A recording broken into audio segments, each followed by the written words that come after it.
Hi guys! Welcome back to my YouTube channel! So mga mare, para marami pa kayong matutunan, mag-subscribe muna kayo at maraming salamat sa suporta. Ayun mga mare, nahihirapan ka bang gumawa ng GCash account? So, eto mare, ituturo ko sa inyo kung paano gumawa ng GCash account. Napakadali lang, tara! Ayun mga mare, punta ka lang sa Play Store. Ayan, yung may arrow. Tapos, search mo GCash. Ganun lang kadali guys. GCash. Yan. So, ayan. Wait mo lang siya mag-install. Ayan, nakikita mo yung install sa taas. Yung tinuturo. Yan. Hihintay ka lang naman ng mga 5 minutes. Ayan. Open na siya.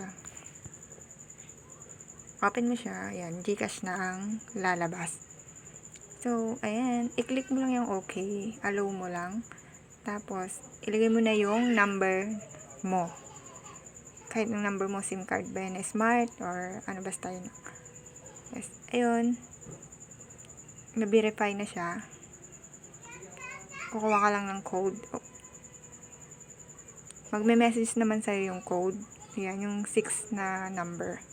Tapos, fill upan mo yung mga yan, information mo lang naman yan. Name mo, first name, middle name, last name. Yan. Tapos, birthday mo, mga ganun. Madali lang yan guys, yung information mo na yan. Tapos, kung nagtapos mo na yan, sample, ayan, Gabriela. Lagyan natin ng pangalan. Pagtapos nyan guys, napilapan mo na yan, ini-next mo lang yan. So, kunwari tapos na, next mo lang, tapos, check mo lang siya kung tama yung mga information. May nakasulat yan dyan sa taas.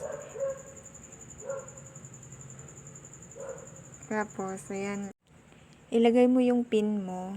Dapat yung mahirap na number or pin para hindi agad mabuksan ng ibang tao or hindi ka ma-scam. Yan. Processing na yun siya. Submit mo lang. Congratulations! Ayan. Meron ka ng GCash account. Tapos, magsisend ulit yan ng 6-digit code. Ayan. Tapos, pag naglagay mo na, submit mo na ulit.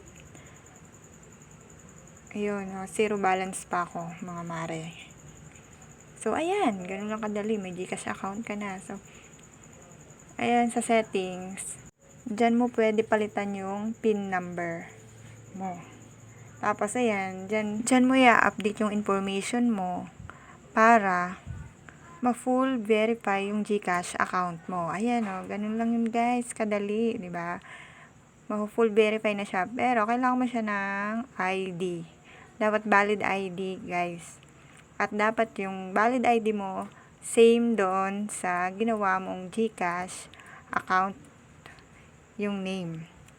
Tapos, ayan, mga information mo lang about sa yung birthday, name ulit, ganun.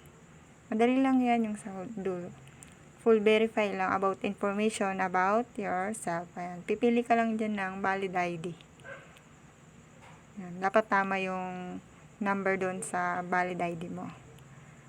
Para okay ang lahat.